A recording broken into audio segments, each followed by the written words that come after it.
तस्मै श्रीगुरुवे नमः। श्रीचैतन्यमनोभीष्टं स्थापितं येन भूतले स्वयं रूपकदा मह्यं ददाति स्वपदान्तिकं मह्यं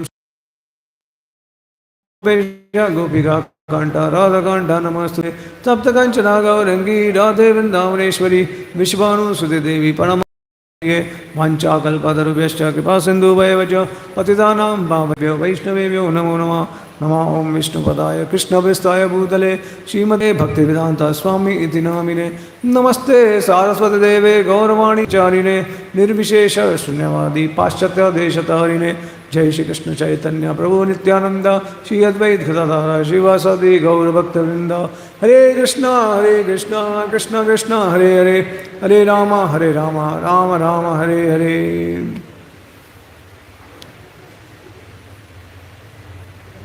वो लगा सकते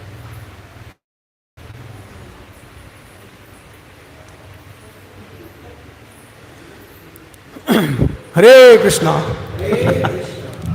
थोड़ा जोर से बोलना पड़ा क्योंकि थोड़े भक्त अभी से ही निद्रा में चले गए थे। तो सबसे पहले मैं धन्यवाद देना चाहूँगा परम पूज्य शिला लोकनाथ स्वामी महाराज को, जिनके द्वारा हमको पंढरपुर का इतना भव्य और सुंदर मंदिर मिला है और उसके वजह से हम सभी को सेवा का अवसर मिल रहा है। उसके बाद धन्यवाद देना चाहूँगा हिज ग्रेस धनुर्धर अर्जुन प्रभु जी को, जिनके कारण मुझे सेवा का अवसर मिला है आप तक पहुंचने का और प्रस्तुत करने का। तो जो भी मैं प्रस्तुत करूंगा आपके सामने, हरे कृष्णा कृष्ण कृष्ण राम हरे राम राम राम हरे राम।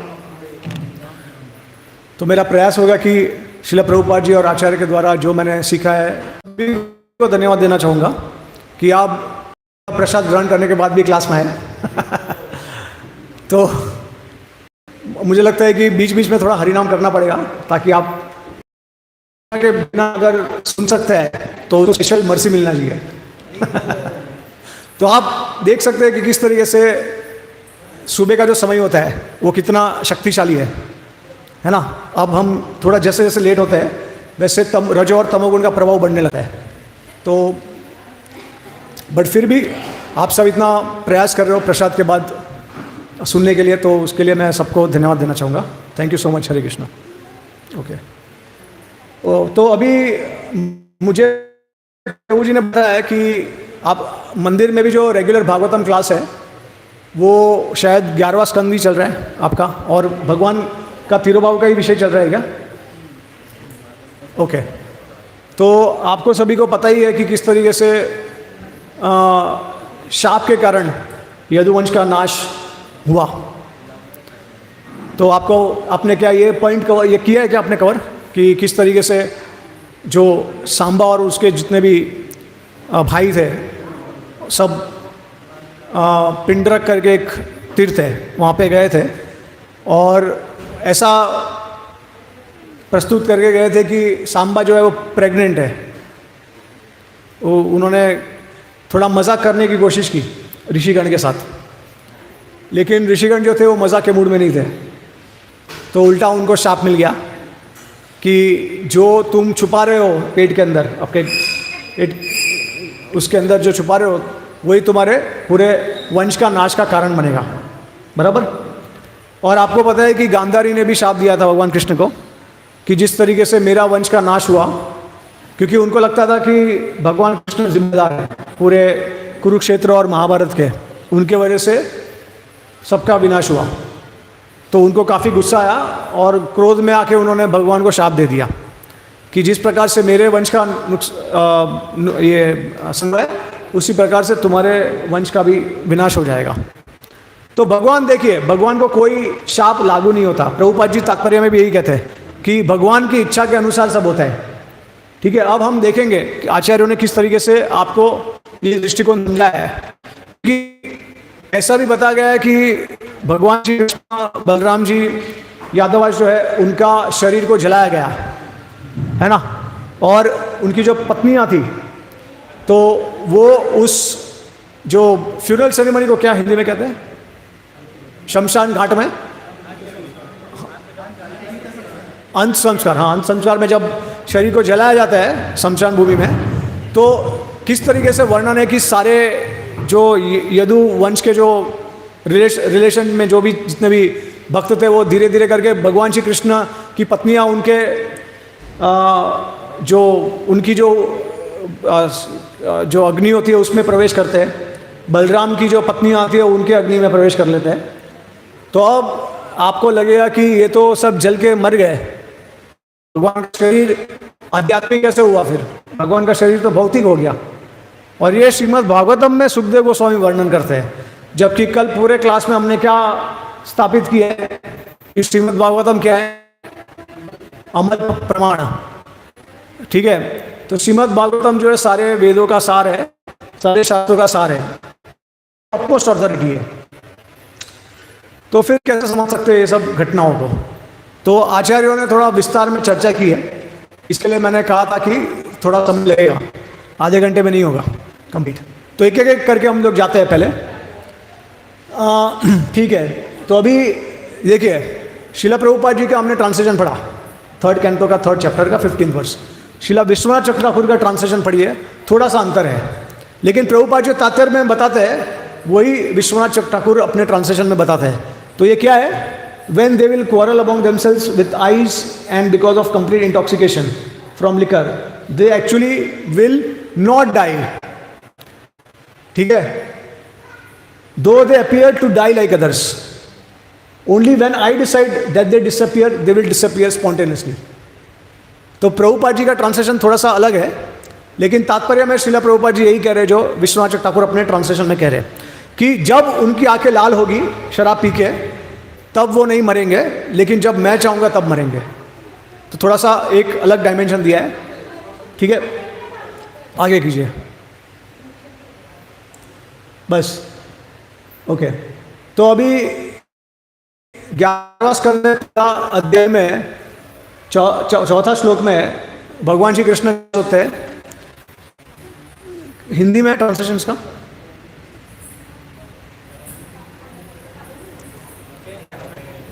चलो ठीक है, जान दीजिए। आपको समझ में आ रहा है क्या इंग्लिश पढ़ के ट्रांसलेशन? मैं थोड़ा सा अनुवाद करने का कोशिश करूंगा। Krishna thought no outside force could ever bring about the defeat of this family. The Yadu dynasty whose members have always been fully surrendered to me and are unrestricted in their opulence. But if I inspire a quarrel within the dynasty, that quarrel will act just like fire created from the bamboo in a group। कि भगवान के तीरों का कारण और यदुवंश के तीरों का कारण जो है वो स्वयं भगवान है। भगवान ये सोचते हैं कि अब मेरे जाने का समय आ गया है और अगर मैं जाऊंगा तो ये जो यदुवंशी है वो पागल हो जाएंगे मेरे वीरा में और उत्पात बनता है जिससे यदुवंश का नाश हो सकता है। एकमात्र कारण नहीं होता है कि स्वयं चाहो। पहले विषय बलराम जी के विषय कौन है? चतुर्व्यूह, वासुदेव, संकर्षण, प्रद्युम्न, अनिरुद्ध, बराबर। उसके बाद उनका विस्तार क्या है? द्वितीय चतुर्व्यूह, वासुदेव, संकर्षण, प्रद्युम्न, अनिरुद्ध, और फिर वहां से आते हैं और एक वासुदेव, संकर्षण, प्रद्युम्न, अनिरुद्ध। अब ये पहले आदि चतुर्व्यूह जो है या व्रज, मथुरा और द्वारका, तो 4 दिशा में विराजमान करते हैं। ये आदि चतुर्व्यूह है। तो वैकुंठ में आते हैं, वैकुंठ धाम में। तो नारायण उनको भगवान के जो विलास विस्तार, लक्ष्मी नारायण, तो ये है वैकुंठ का विस्तार। इसको वासुदेव, संकर्षण, प्रद्युम्न, अनिरुद्ध, ये लोग 4 सर इसको भी चारों दिशा में घेरते हैं। ठीक है, तो ये द्वितीय चतुर्व्यूह। फिर बाद में कौन आता है द्वितीय चतुर्व्यूह से? हाँ, महाविष्णु आते हैं और फिर पूरे सृष्टि का निर्माण होता है, क्योंकि विराज नदी में वो लोग वो विश्राम करते हैं। फिर उनके पूरे शरीर से, उनके श्वास से जितने भी ब्रह्मांड होते हैं वो आते हैं बाहर, और फिर हमको पता है कि किस तरीके से गर्भोदकशाही विष्णु, क्षीरोदकशाही विष्णु आते हैं, बराबर। अब देखिए, महाविष्णु इस भौतिक जगत से परे है एक तरीके से, बराबर। और जीव गोस्वामी ब्रह्म संहिता के कमेंट्री में कहते हैं कि जो ब्रह्मा विष्णु महेश जो आते हैं भौतिक जगत में, वो तो बाद में आते हैं। उसके पहले एक ब्रह्मा विष्णु शिव और एक आते हैं जो प्रधान में होते हैं, जिनका निवास प्रधान में है। तो वो ओरिजिनल ब्रह्मा विष्णु शिव है। उनका एक्सपांशन इस भौतिक जगत में ब्रह्मा विष्णु शिव की तरह आता है। ठीक है, तो ये संहार करते हैं, निर्माण करते हैं और उसका पालन करते हैं। तो अभी आप ये बताइए, भगवान कृष्ण के यदुवंशी का नाश कौन कर सकता है? कहाँ उनका पोजीशन है और कहाँ आप शिव भगवान का भी ले लीजिए तो उनका क्या स्तर है वो भी पता है आपको। और नाश करने वाले कौन है? भगवान शिव। कौन नाश कर सकता है यदुवंशियों का, जब कृष्णा साक्षात उनका रक्षण कर रहे हैं? बराबर, ये आपको समझना है। इसके लिए भगवान सोचते हैं कि मेरे अलावा उनका विनाश होना असंभव है। ठीक है, नेक्स्ट। हाँ, अब देखिए, संबा को और जितने भी उनके साथ थे उनको शाप मिला कि ये जो तुम्हारे गर्भ के अंदर एक आयरन रॉड, क्या मुसल, हाँ, जो मुसल है कल उठ के ये कारण बनेगा, तुम्हारे पूरे यदुवंश का नाश करेगा। तो क्या होता है कि ये लोग बहुत घबरा जाते हैं और उसके बाद फिर जाते हैं उग्रसेन के पास, उनके राजा के पास, और फिर कहते हैं कि इस तरीके से हमको शाप मिला है। तो उग्रसेन और भगवान श्री कृष्ण वो सब असेंबली करते हैं और उसमें वो लोग सजेस्ट करते हैं कि इसको किस तरीके से हम इसको विपरीत कैसे कर सकते हैं, काउंटर कैसे कर सकते हैं। ठीक है, और भगवान जो है उनको आदेश देते हैं कि हम अगर प्रभास में, इस तीर्थ में जाके हम अगर जो भी करेंगे, सेक्रीफाइस ऑस्टेरिटी करेंगे, तो इससे ये जो कर्स होगा वो रिवर्स हो जाएगा। ठीक है, और उग्रसेन क्या करते हैं, वो जो मुसल होता है उसको वो काट देते हैं छोटे छोटे टुकड़ों में और वो फेंक देते हैं। ठीक है, नदी में फेंक देते हैं। तो उसमें से थोड़े जो टुकड़े होते हैं वो जाके प्रभास क्षेत्र के जो भूमि होती है वहाँ पे जाके वो पेड़ के रूप में उगने लगते हैं और बड़े बड़े ऐसे मुसल बन जाते हैं। ठीक है, और एक बड़ा टुकड़ा होता है वो मछली खा लेता है। अंदर जो पानी में जब उसको फेंकते हैं तो एक बड़ा टुकड़ा होता है, मछली खा लेती है। और वो मछली को कौन पकड़ता है? जरा। तो जरा पकड़ लेती है, जरा उस मछली को पकड़ लेता है और फिर मछली को काट के वो निकाल के उसके पास एक बाण होता है, बाण और उसका बो एंड एरो, बो को क्या बोलते हैं? धनुष। तो उसका जो बाण होता है उसके ऊपर वो जो मुसल उनको मिला होता है उससे वो एक एरो बना देते हैं, शार्प एरो, जिससे फिर भगवान का अंत होता है। ठीक है, तो देखिए भगवान जब भी इस दुनिया में आते हैं तो भौतिक दृष्टि से भी हमको ऐसा दिखाते हैं कि किसी कारणवश उनका वध हुआ, लेकिन आध्यात्मिक दृष्टि से उन्होंने कुछ और ही दिखाया है, उन्होंने कुछ और ही प्रकट किया है। ठीक है, वो हम देखेंगे अब डिटेल में। लेकिन जो भगवान ने ही जो शाप को धारण किया था, वो शाप को उनको रखने के लिए, वो वचन को रखने के लिए उन्होंने स्वीकार किया कि इस तरीके से मेरा वध होगा।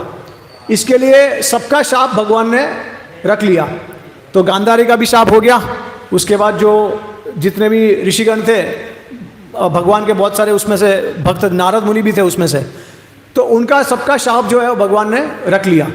ठीक है, और वही बाण से भगवान को जब तीर चलाया भगवान के पैर पे लगा और फिर भगवान ने अंतर्धान कर लिया। ठीक है, अब कैसे हुआ वो हम डिटेल में देखते हैं।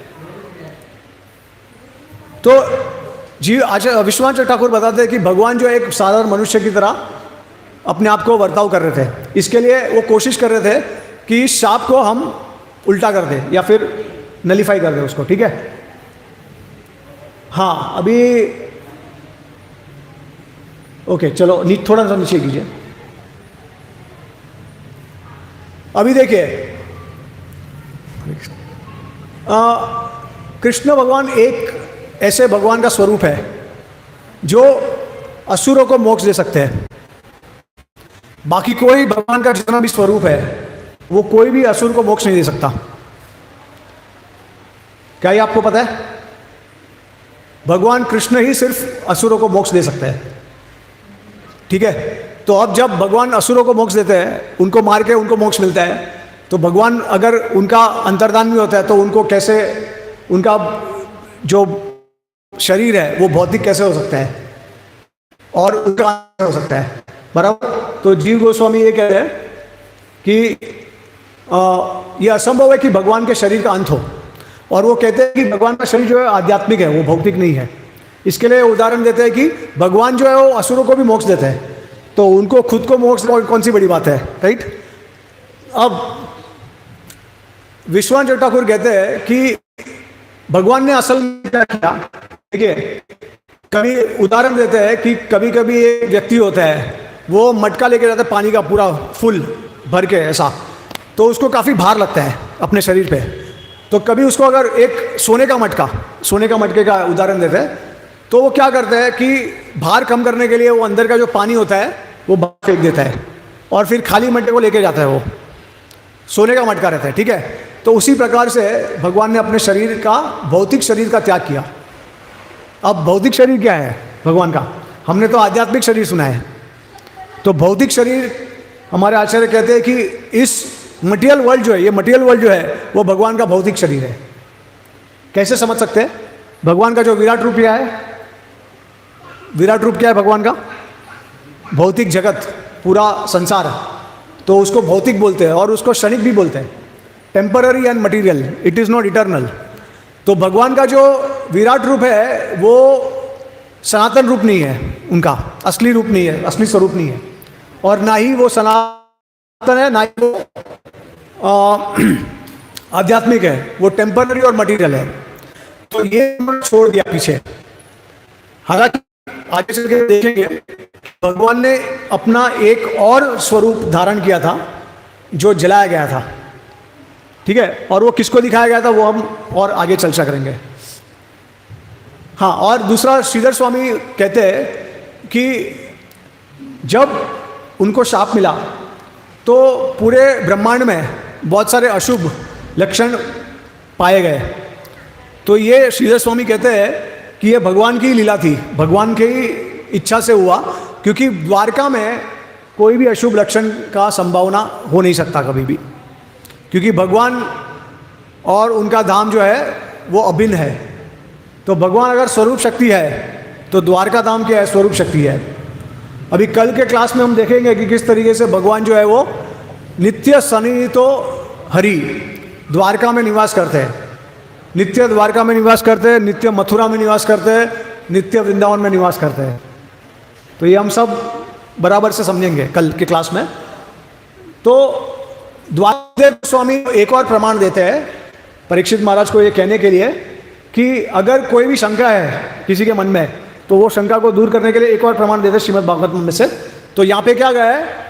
Lord Krishna but the son of his guru back from the planet of the Lord of Death in the boy's self-same body, and as the ultimate giver of protection, he saved you also when you were burned by the Brahmastra of Ashwatthama.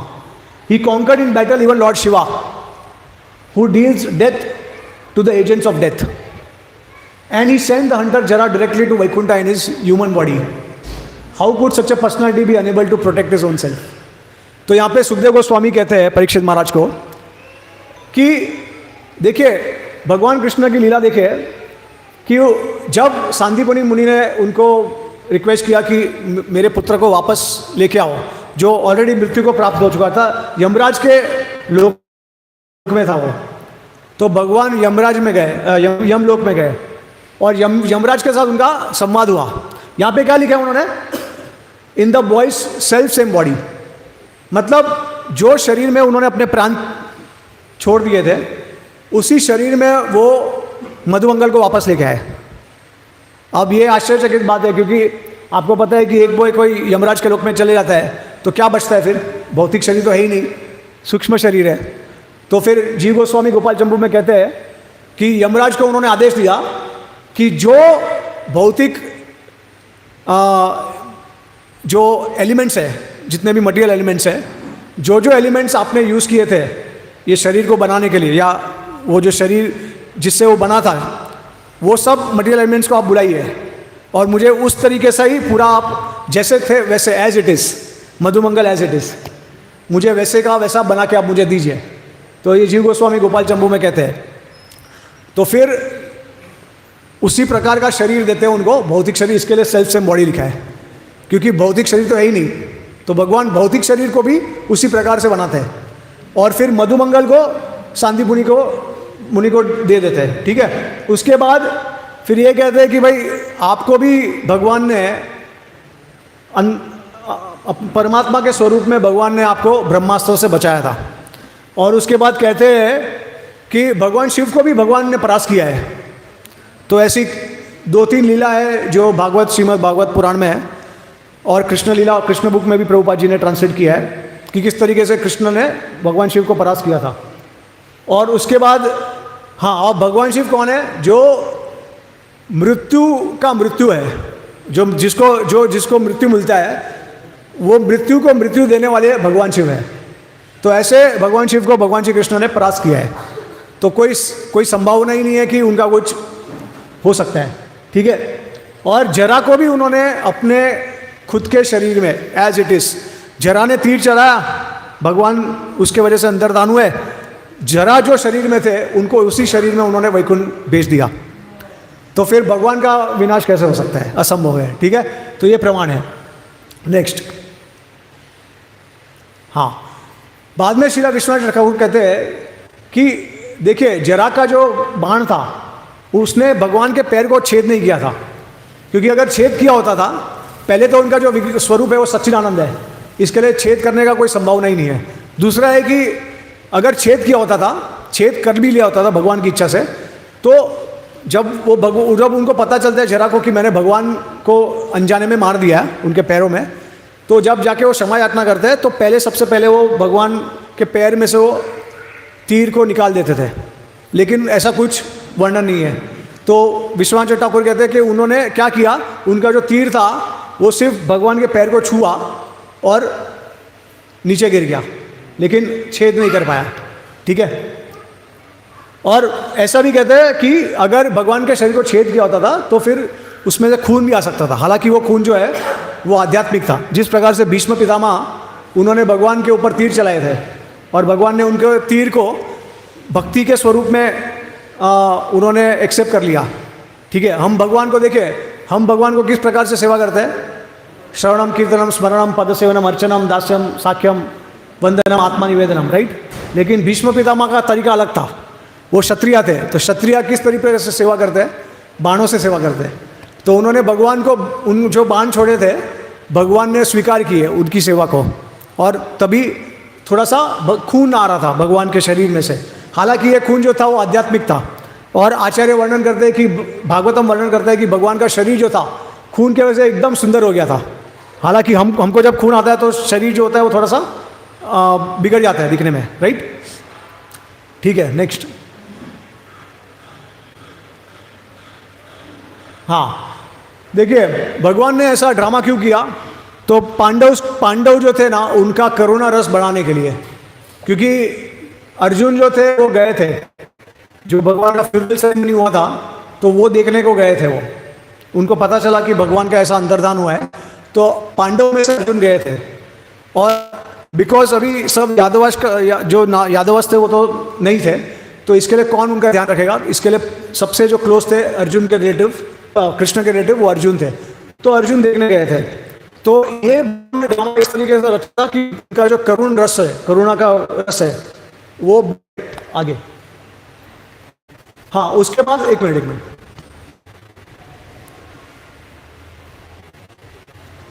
हाँ, एक और चीज बताते हैं श्रीला विश्वनाथ ठाकुर कि प्रभास में 560 million Yadavas थे। Yadavas 560 million, ठीक है। ये श्रीला रूप गोस्वामी भी भक्त समृत सिंधु में इसका वर्णन करते हैं। तो 560 मिलियन को क्या कहते हैं हिंदी में?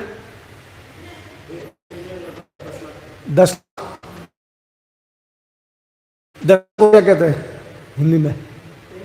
दशक, लक्ष्य, 560 लक्ष्य बोल सकते हैं।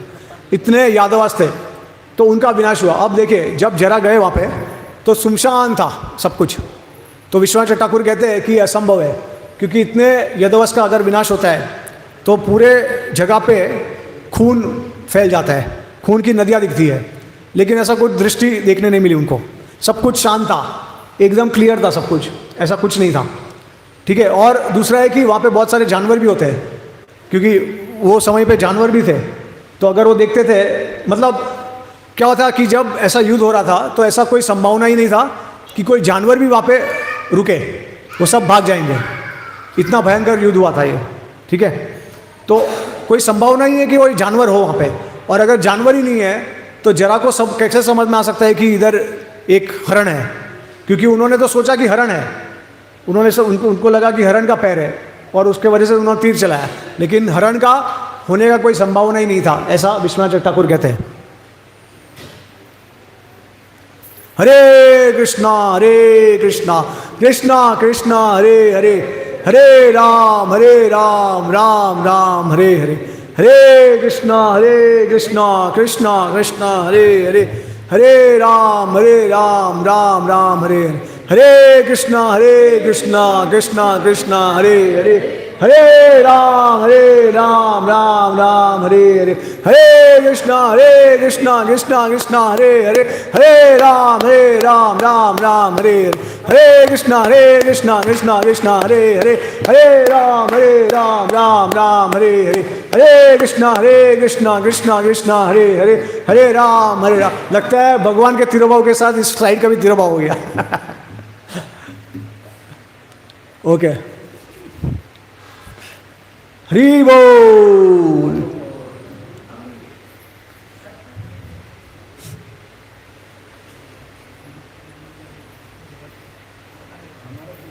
हाँ ठीक है, आगे बस ठीक है। तो देखिए अब मूल कारण पे आते हैं कि ये सब किया क्यों भगवान ने। तो आपको पता है कि जब भगवान इस भौतिक जगत में प्रकट होते हैं तो सारे देवता जो है वो उनके साथ आते हैं, है ना। और जितने भी यादव जो है, यादव कौन है? भगवान के अंतरंग सब पार्षद। लेकिन अंतरंग पार्षद के साथ साथ में देवता भी आते हैं स्वर्ग लोक से। तो क्या होता है कि ये जो जितने भी देवता आते हैं वो सारे अंतरंग पार्षद के शरीर में समा जाते हैं। तो हालांकि ऐसा नहीं है कि मायावाद हो गए, सब एक हो गए, ऐसा नहीं होता। शरीर एक है लेकिन आत्मा अलग अलग है। तो भगवान के शरीर में ये देवता जो पार्षद है उनके शरीर में समा जाते हैं। तो भगवान को क्या करना था? अभी शिला भक्ति सिद्धांत ठाकुर जो है वो बहुत अच्छा तात्पर्य देते हैं।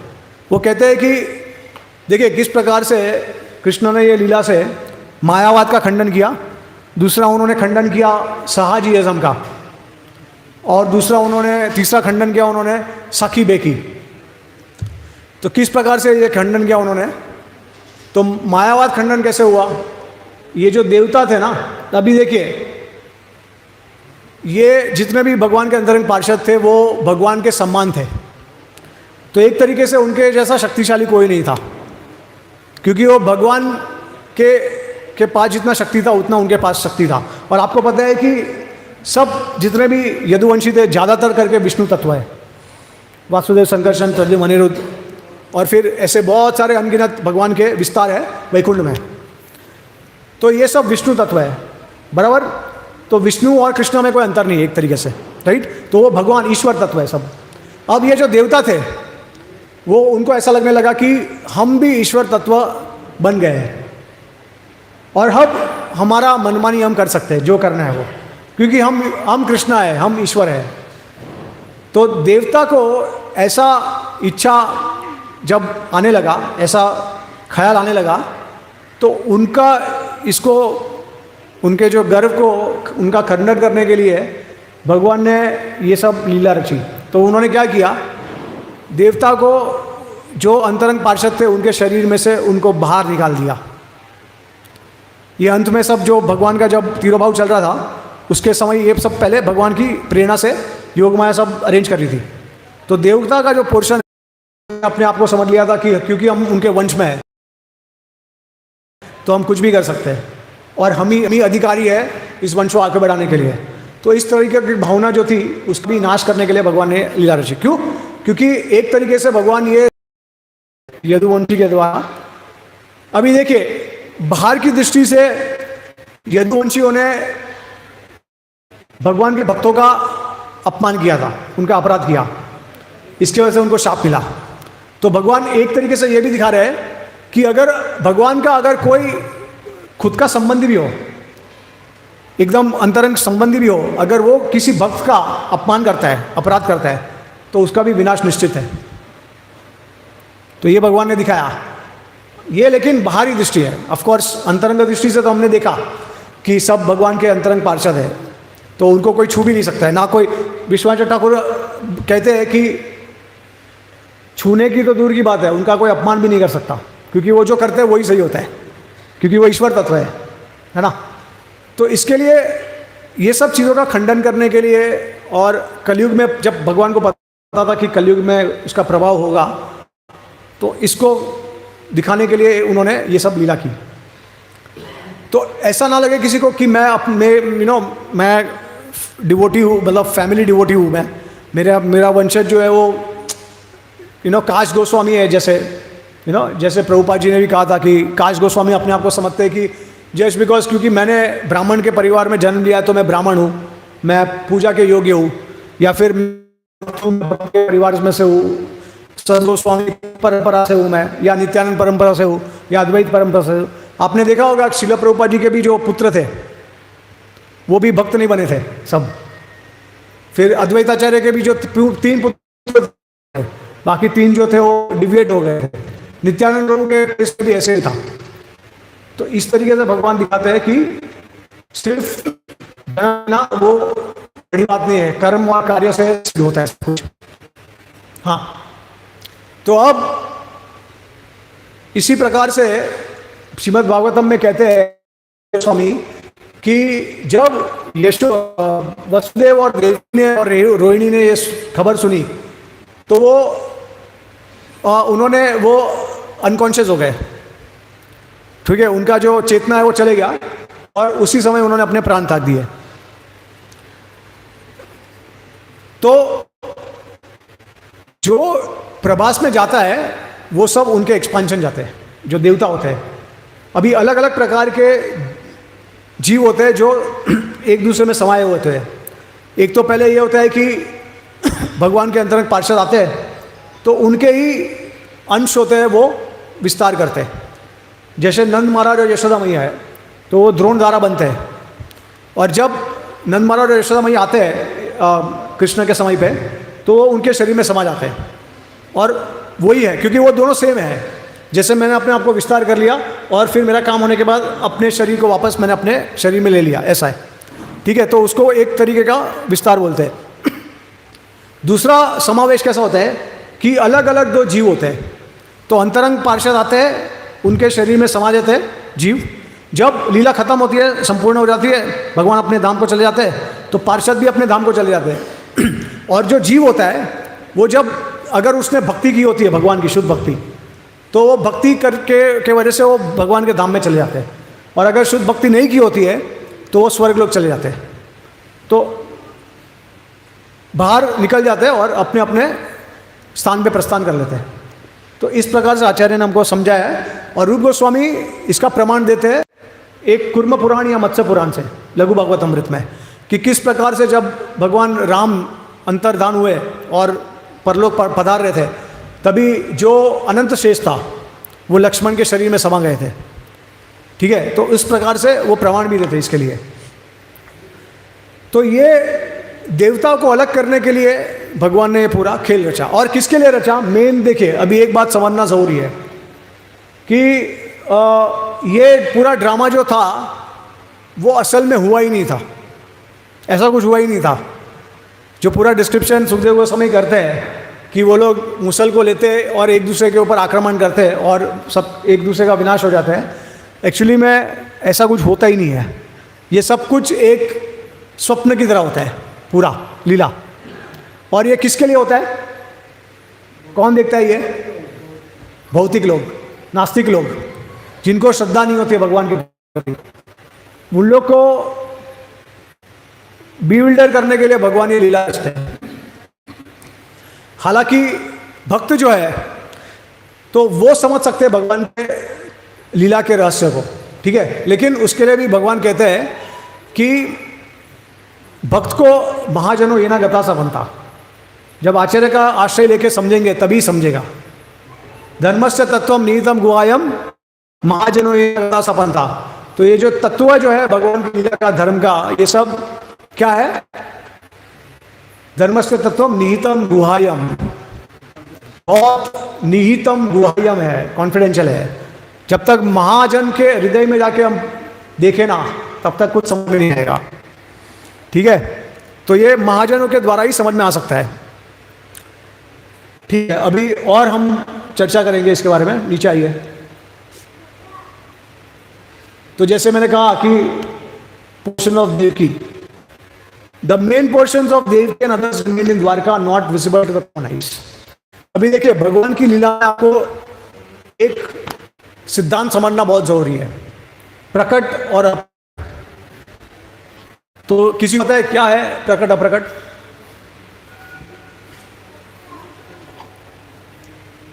ये मैं कल आपको तो विस्तार में बताऊंगा, लेकिन ये समझाने के लिए भी थोड़ा आपको समझना जरूरी है।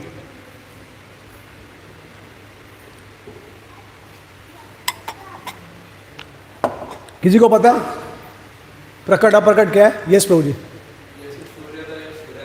हाँ, यस, उसका मतलब क्या है? हाँ, राइट। प्रभु जी ने एकदम और शिला प्रभुपाद जी भी यही एग्जाम्पल देते हैं कृष्ण के तिरोभाव के संबंध में। तो प्रभु जी ने कहा कि सूर्य के समान है इसका उदाहरण, प्रकट और अप्रकट समझना, कि अब हम सूर्य को देख सकते हैं, लेकिन जैसे सूर्य उदय होगा तो हम नहीं देख पाएंगे। लेकिन क्या दुनिया के जो दूसरे कोने में है, क्या वो सूर्य को देख पाएंगे? देख सकते हैं ना। तो उसको बोलते हैं प्रकट और अप्रकट। हमारी दृष्टि में अप्रकट हो गए, लेकिन किसी और के दृष्टि में अभी भी प्रकट है। तो हमारे दृष्टि, जब हम कहते हैं हमारे दृष्टि के तरफ से भगवान अप्रकट हो गए, उसका मतलब ये है कि जो साधका है उसके दृष्टि से भगवान अप्रकट होते हैं। लेकिन जो सिद्ध है, नित्य सिद्ध भगवान के पार्षद है, उनके दृष्टि में हमेशा भगवान प्रकट रहते हैं और लीला करते हैं। तो इसके लिए जैसे मैंने आपको कहा कि नित्य सन्निहितो हरि, द्वारका में, मथुरा में और वृंदावन में निवास करते भगवान नित्य स्वरूप से। आज भी अगर हम जाएंगे तो वृंदावन में भगवान है, लेकिन हमें हमारे नज़र में नहीं दिखते। तो जैसे हम भाव और प्रेम के स्तर पर आएंगे, तब हम धाम के और भगवान के दोनों के दर्शन, साक्षात दर्शन करेंगे। अभी हम साक्षात दर्शन नहीं कर रहे, अभी हम विश्वास के माध्यम से दर्शन कर रहे हैं भगवान का, ठीक है। क्या कोई ऐसा है भक्त यहाँ पे कि भगवान नीचे उतर के आपको गार्लैंड पहनाया कभी, या फिर आपके साथ आदान प्रदान किया, आपको गले मिले? मूर्ति जो है यहाँ पे, क्या किसी को ऐसा अनुभव हुआ है कि भगवान ने आपको गले लगाया? नहीं ना। उसका मतलब है कि हम भाव स्तर पे नहीं है और प्रेम के स्तर पे नहीं है। तो प्रभुपाद जी का एक उदाहरण अगर आपको पता होगा, झांसी में भगवान कृष्ण जो है वो साक्षात मूर्ति रूप में नीचे उतरे और प्रभुपाद जी को गार्लैंड पहनाया था। और ये प्रभाकर मिश्रा बताते हैं इसके बारे में। तो इसके बारे में चर्चा नहीं करूंगा मैं, क्योंकि समय कम है। बट ऐसा जो भगवान के नित्य सिद्ध भक्त होते हैं और जो परफेक्टेड होते हैं डिवोटी, उनके साथ होता है एक अनुभव। हाँ, तो अभी इसका क्या मतलब है कि अब वसुदेव देव की रोहिणी, ये सब जो थे वो, मैंने जैसे कहा कि उनकी चेतना चली गई और उसके बाद उन्होंने अपने प्राण शरीर त्याग दिए, ठीक है। तो हालांकि ऐसा क्या हुआ, वो उन्होंने अपने शरीर नहीं त्यागे, वो सिर्फ अदृश्य हो गए हमारी नज़र से, क्योंकि उनका शरीर भी भौतिक नहीं है, उनका शरीर आध्यात्मिक है। तो द्वारका में उन्होंने अपने आप को अप्रकट कर लिया, क्योंकि आज भी भगवान का अप्रकट लीला द्वारका में चल रहा है, ठीक है। तो अदृश्य हो गए और जो देवी देवता थे वो प्रभास में चले गए। Okay, next.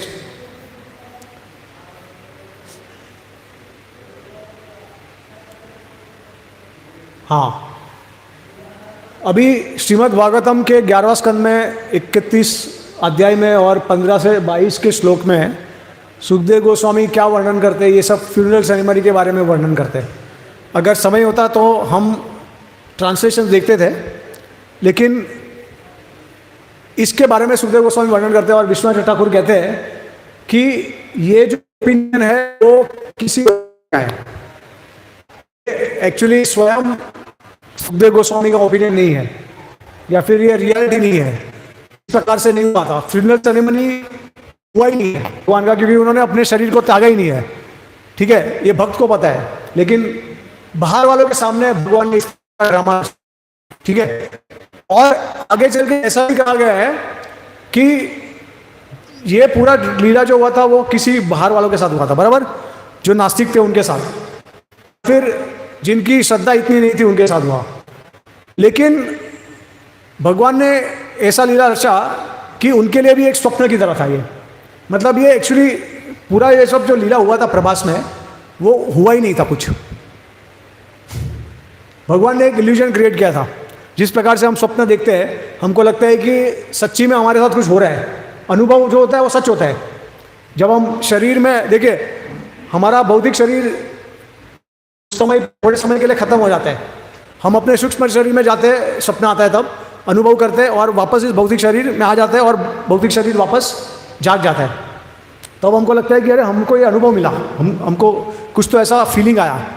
तो इसी प्रकार से भगवान ने ये पूरा स्वप्न की तरह बाहर वालों को दिखा दिया कि ये सब उनके बीच में आपसी तनाव होने की वजह से एक दूसरे का वध कर दिया सबने।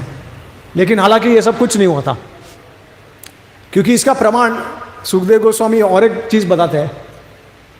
वो कहते हैं कि देखिए, Lord has said, by bathing at Prabhas Kshetra, by offering तर्पणास टू द पितरास एंड देवतास, बाय फीडिंग द वर्शिपेबल ब्राह्मणास with various delicious foodstuffs, and by bestowing gifts upon them as the most suitable candidates for charity, like sowing seeds, we will certainly cross over. Next slide, Gauri. Hari Bol. हाँ, in a suitable boat.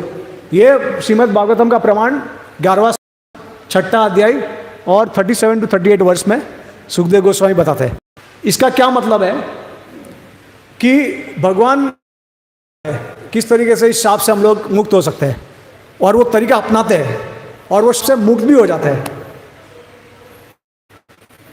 Actually में उनका ये सब जो भगवान ने लीला की है वो सिर्फ एक दिखावा था बाहर वालों के लिए, ये हुआ ही नहीं था। क्योंकि ऐसा भी कहा गया है कि अंतरंग पार्षद को तो छोड़ दीजिए आप, जो जितने भी देवता थे उन्होंने क्या किया, वो प्रभास गए, उन्होंने मदिरा किया और वहाँ से स्वर्ग लोग प्रस्थान कर लिया। तो उनके बीच में ऐसा कुछ हुआ नहीं था, क्योंकि भगवान ने ऑलरेडी तरीका दे दिया था कि इस तरीके से हम लोग इस शाप से मुक्ति पा सकते हैं, तो वो हो गया था। तो देवताओं को भी कुछ सहन नहीं करना पड़ा ऐसा कुछ, वो स्वर्ग लोग प्रस्थान कर लिए सब लोग मदिरा पी के। ठीक है नीचे, thus the devatas on the strength of the Lord's words overcame the curse of the brahmanas by giving charity. दान किया देवताओं ने, मदिरा पिया और फिर स्वर्ग लोक के लिए प्रस्थान कर लिए। विश्वनाथ ठाकुर बताते हैं हमको। ठीक है, नेक्स्ट। तो ये देखिए, विश्वनाथ ठाकुर हमारे आचार्य जो भी कहते हैं उसके पीछे प्रमाण देते हैं। ऐसा नहीं है कि वो, ठीक है, वो तो देख सकते हैं लीला भगवान का, लेकिन उनको भी पता है कि शास्त्र का कितना महत्व है। किसी बाहर वाले को अगर देना है तो आपको प्रमाण देना है। तो प्रमाण ये है कि भगवान ने ऑलरेडी काउंटर कर दिया था कर्ज को। अब देखिए, भगवान ने भी अपना शरीर, देखिए, हाँ, अगर हम देखेंगे तो भगवान अपने शरीर में वापस चले जाते हैं और उनको किसी प्रकार का योगिक सिद्धि अपनाना नहीं पड़ता है।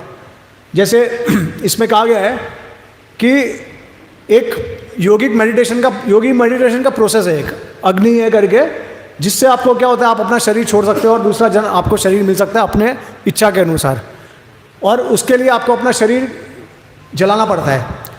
तो भगवान को ऐसा कोई करने की ज़रूरत नहीं थी। इनफैक्ट श्रीला विश्वनाथ ठाकुर प्रमाण भी देते हैं। वो कहते हैं कि भागवतम में भगवान ऐसा बताते हैं कि वाणी मध्य मुझे वर्शिप करो, वाणी का मतलब क्या है? वाणी मध्य मतलब अग्नि के रूप में, अग्नि के अंदर मुझे वर्शिप करो। तो भगवान स्वयं कहते हैं कि मैं अग्नि हूँ, तो अग्नि जला कैसे सकती है भगवान को, है ना? तो वो बताते हैं कि भगवान को कोई योगिक सिद्धि की आवश्यकता नहीं है और ना ही उनको अपना शरीर जलाने की आवश्यकता है। वो अपने धाम में ऐसे ही प्रस्थान कर सकते हैं। ठीक है, नीचे।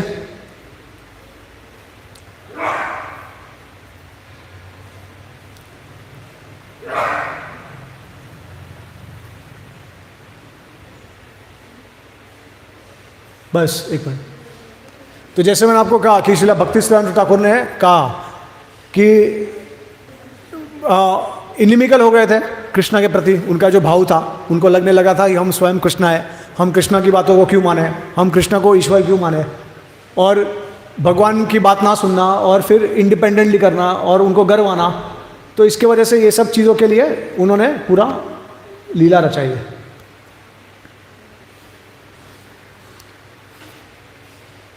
हाँ, नेक्स्ट। जीव गोस्वामी ये भी कहते हैं कि यदुवंशी जो होते हैं ना, वो लोग इतने भगवान के प्रेमी होते हैं, प्रेमी भक्त, कि अगर वो भगवान का वीर सहने की कोशिश करते थे तो वो इस पूरे पृथ्वी का नाश कर देते थे, क्योंकि वो पागल हो जाते थे।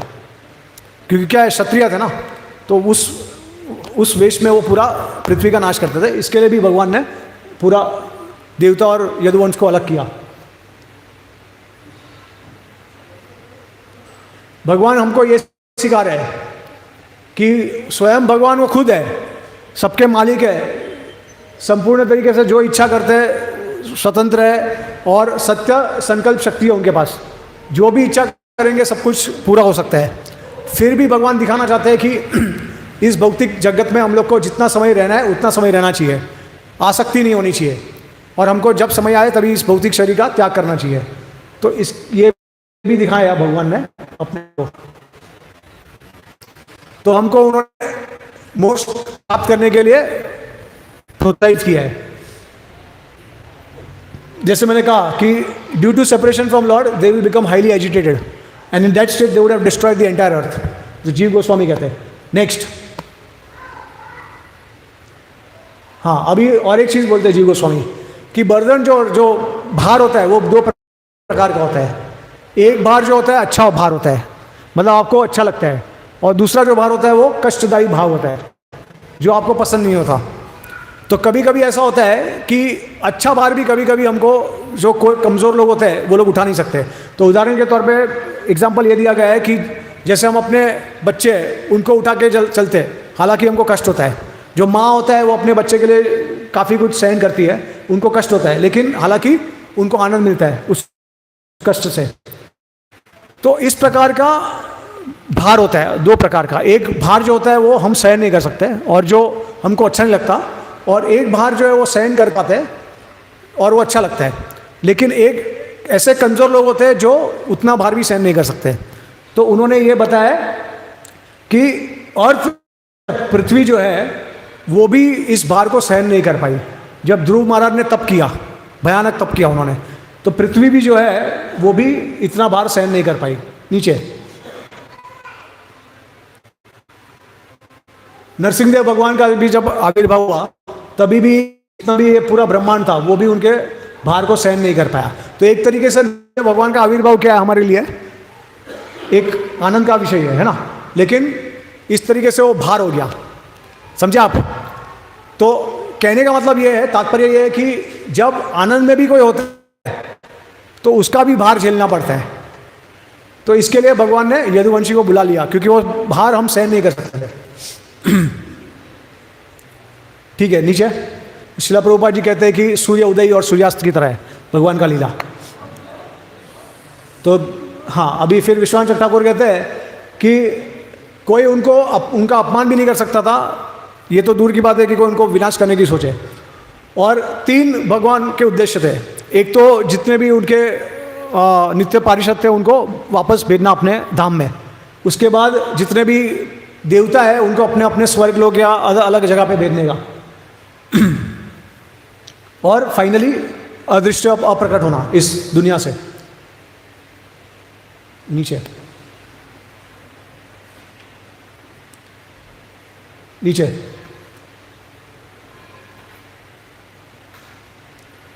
नीचे एक मिनट। सो अगर भगवान इस जगत में और समय तक रहते थे तो अननेसेसरली मटेरियल वर्ल्ड का जो प्रेस्टीज है वो बढ़ जाता था, उसका जो महिमा है वो ज़्यादा बढ़ जाता था, लेकिन भगवान ऐसा नहीं चाहते थे। ठीक है, जी गोस्वामी कहते हैं कि अभी भी ये समय में भी आप द्वारका जाओगे तो आपको भगवान का महल अभी भी उसका दर्शन हो सकता है, जी गोस्वामी कहते हैं। और ऑफ कोर्स सबको नहीं हो सकता है, लेकिन जो लोग को भाव और प्रेम के स्तर पे वो लोग दर्शन करते हैं भगवान के महल का, या फिर कभी कभी भगवान की कोई असीम कृपा हो गई तो हम भी कर सकते हैं दर्शन। ठीक है, ओके, नीचे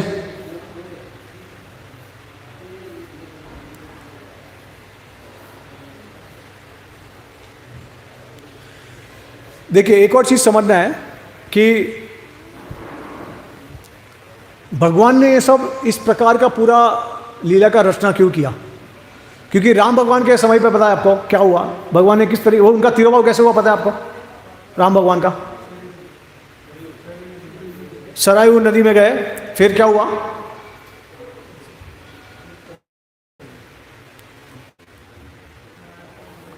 वहां से सीधा उन्होंने सबने देखा कि भगवान का राम का शरीर जो है भगवान विष्णु के अंदर समा जाता है, और सब लोग राम अयोध्या जो आध्यात्मिक जगह वहाँ पे उसके लिए प्रस्थान करते हैं। जितने भी अयोध्यावासी है सब लोग भगवान के धाम में चले जाते हैं। तो यहाँ पे भगवान राम ने उनको दिखाया कि किस तरीके से मेरी पूजा करने से, मेरा आश्रय लेने से, भक्ति करने से आप सब जनसंख्या है वो बढ़ने वाला है। तो देखिए, एक चीज है कि भगवान ने ये सोचा कि अगर कलयुग में वैसे एक ही पैर होता है धर्म का, कौन सा, सच्चाई का, एक ही पैर बचता है, 4 पैरों में से एक ही पैर बचता है धर्म का या फिर बुल का, है ना। तो भगवान ने सोचा कि अगर मैं यही सेम अगर चीज करूंगा जैसे राम भगवान ने दिखाया कि सब लोग जा रहे हैं, तो उससे क्या होगा। और भगवान ने यह भी सोचा कि जब तक मैं हूं तब तक 4 पैर तो है ही, मैं हूं जब तक मैं द्वापर युग में और कलयुग की शुरुआत होने वाली है तब तक एक पैर नहीं, तब तक 4 पैर है, और सतयुग से भी अच्छा माहौल होगा जब तक मैं हूं। लेकिन भगवान को पता है कि कलयुग में एक ही पैर रहना है, 3 पैर और नहीं होगा। तो इसके लिए भगवान ने इस तरह पूरा ये लीला रचा ताकि जो लोग की भगवान के प्रति श्रद्धा कम है वो लोग धीरे धीरे करके अधर्म के मार्ग पे चले, क्योंकि कलयुग का प्रस्थान हो रहा था। तो अब आप कहेंगे कि ये भगवान ने ऐसा क्यों किया, उनकी गलती है, उन्होंने जानबूझ के ऐसा किया क्या? नहीं, देखिए, इस प्रकार से हम कह सकते हैं कि विश्वनाथ ठाकुर बोलते हैं कि उस प्रकार से फिर हम बुद्धा को ब्लेम कर सकते हैं कि बुद्धा ने भी लोगों को उल्लू बनाया एक तरीके से, उन्होंने तो मान और कहते हैं कि भगवान के अवतार है। तो कृष्ण ने भी यही सोचा कि अगर मेरे से 4 पैर हमेशा होंगे लेकिन कलयुग आने वाला है तो कलयुग एक ही धर्म होना चाहिए, एक ही पैर होना चाहिए, तो उसका निर्माण करने के लिए मुझे इस तरीके से दिखाना पड़ेगा लोगों को कि मेरा शरीर जो है वो जल रहा है और मैं अपने प्राण त्याग कर रहा हूँ। तो इससे क्या होगा, जो भक्त है, जो ठीक तरीके से मुझे नहीं समझ पाएंगे, उनको गति प्राप्त नहीं होगी, जो कर्मी है उनको स्वर्ग की प्राप्ति नहीं होगी, और जो ज्ञानी है उनको मोक्ष प्राप्त नहीं होगा, क्योंकि एक प्रकार से भगवान का अपराध कर रहे हो सब, ये सब जितने भी है भगवान को ठीक से समझ नहीं पा रहे, उनको उनकी निंदा कर रहे हैं, क्योंकि उनको लग रहा है कि भगवान ने अपना शरीर त्याग दिया, उन शरीर छोड़ा, उनका शरीर जलाया गया, तो उनका शरीर जो है वो सच्चिदानंद नहीं है।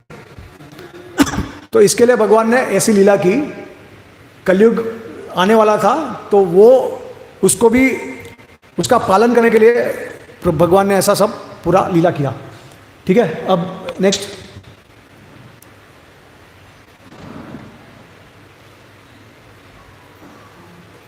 तो यही जो मैंने आपको ब्रीफ में बताया वही सब श्रीला विश्वनाथ चक्रवर्ती ठाकुर, एक मिनट थोड़ा ऊपर कीजिए, अध्याय में और आई थिंक 5वां श्लोक, उसमें विश्वनाथ ठाकुर, ये आपको एलॉबरेट कमेंट्री है पूरा, ये डिटेल में है अगर हम इसका पूरा अभी पढ़ने की कोशिश करेंगे तो समय चले जाएगा, तो थोड़ा नीचे आप करते जाइए थोड़ा थोड़ा।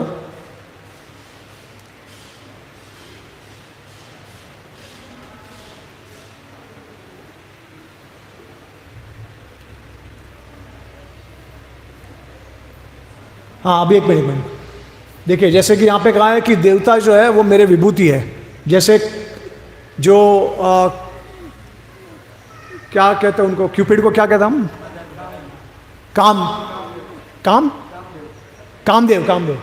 कामदेव है और कार्तिकेय जो है, तो ये सारे भगवान के अंतरंग पार्षद जो विष्णु तत्व है उनके शरीर में समाये हुए थे, तो भगवान ने उनको बाहर निकाला।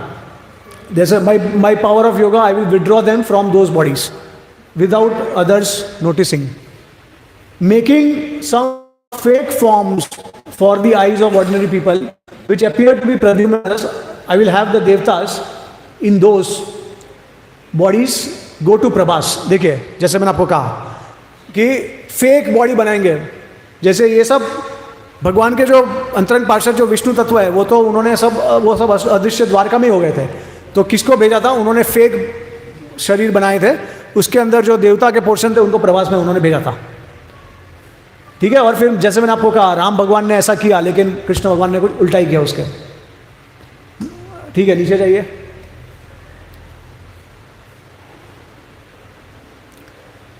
तो बस यही भगवान कहते हैं भगवद गीता के श्लोक में, अवजनंती माम मूढ़ा मनुष्यम तानुम आश्रितम, कि जो जिनको लगता है कि मेरा शरीर जो है वो भौतिक है, तो वो अपराध करते हैं भगवान के प्रति, तो फिर उनको जो प्राप्त करना होता है वो नहीं मिलता, उनको वो सफल नहीं होते अपने मार्ग में। नीचे नीचे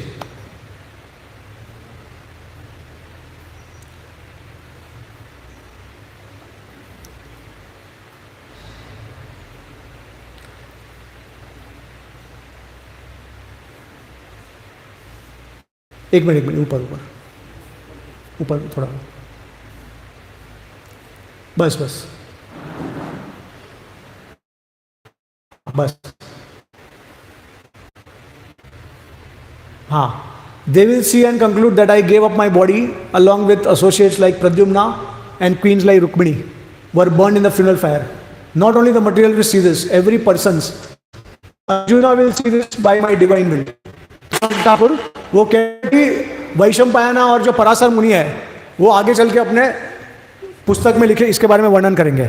ठीक है, और वो कहते हैं कि भगवान शिव जो है वो कलयुग में जन्म लेंगे और किसके रूप में आएंगे, शंकराचार्य, और मायावाद भाष्य वेदांत सूत्र के बारे में बताएंगे इसके बारे में। नीचे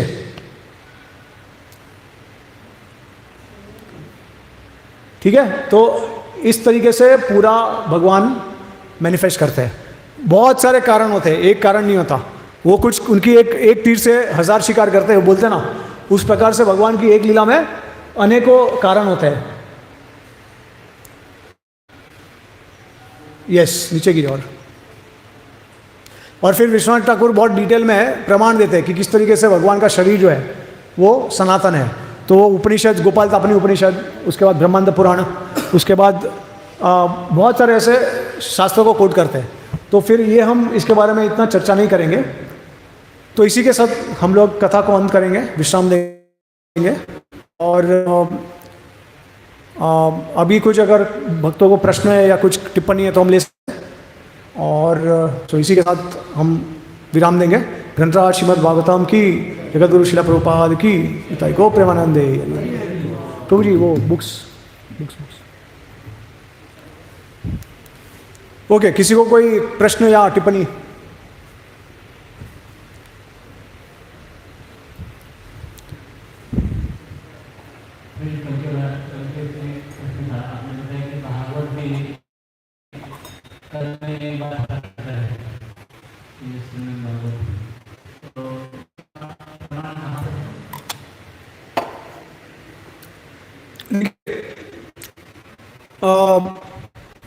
कोई प्रमाण ऐसे होते हैं कि ऑब्वियस है, उसके लिए ऐसा जरूरी नहीं है कि अलग से वर्णन किया जाता है। लेकिन यहाँ पे श्रीमद् भागवत, जैसे मैंने आपको कहा कि कृष्ण ही नहीं का पूछा कि प्रभुपाद जी भगवान का धाम में जाने के लिए हमको कितना टका शुद्ध होना चाहिए, तो प्रभुपाद ने क्या कहा, कितना टका शुद्ध होना चाहिए हमको? 100%, 10%, 20% नहीं, 100%। फिर बाद में उनके शिष्य जो थे ये हो गए कि अरे 100% संभव ही नहीं है हमारे में। तो उन्होंने कहा प्रभुपाद को रिक्वेस्ट, प्रभुपाद जी प्लीज़ हम लोग नहीं कर सकते हैं। तो प्रभुपाद ने ठीक है 90%। प्रभुपाद जी ने बोले नहीं नहीं नहीं ये भी संभव नहीं है प्रभुपाद जी प्लीज़। बोले नहीं ठीक है चलो 80%। Prabhupada ji 80% is too much. फिर 75% पे आए तो भी बोले, फिर प्रभुपाद थोड़े से ऐसा सीरियस हो गए, बोले don't worry, just catch hold of my dhoti and I will give you entry from the back door in spiritual world. शिला प्रभुपाद की, समझ गए आप? तो प्रभुपाद को अगर हम प्रसन्न करते हैं, अच्छी तरीके से गुरु परंपरा को प्रसन्न करते हैं, हम भगवान के धाम में या हम परफेक्शन अटेंड करेंगे सिर्फ उनकी कृपा से। इसके लिए एक तरीके से, हालांकि हम अपने आप को साधका बोलते हैं, लेकिन हम लोग है कौन? कृपा सिद्ध। हम सब कृपा सिद्ध हैं। हमारा जो साधना भी जो हम करते हैं वो अल्टीमेटली गुरु को प्रसन्न करने के लिए करते हैं, वरना साधना का तो कोई लिमिट नहीं है। उसका जो उसमें जो ऑस्टेरिटी होता है, जिस प्रकार का क्वांटिटी होता है, 24 घंटे भगवान का नाम करना है, उसको साधना बोलते हैं। फिर चतुर्मास से बहुत स्ट्रिक्टली फॉलो करना है, ये है पुरुषोत्तम मास है, ये है वो है, कार्तिक मास है, खाना ही नहीं है, पीना नहीं है, निर्जला एकादशी करनी है, बहुत भयंकर साधना का लेवल है। हम क्या कर रहे हैं? 16 माला, उसमें भी हम रोते हैं कि अरे वो भी नहीं हो रहा है ठीक से। इसके लिए अगर हम 16 माला करते हैं, गुरु को प्रसन्न करते हैं, अपराध नहीं करेंगे, तो प्रभुपाद गारंटी देते हैं। वो कहते हैं कि आप अपना कोई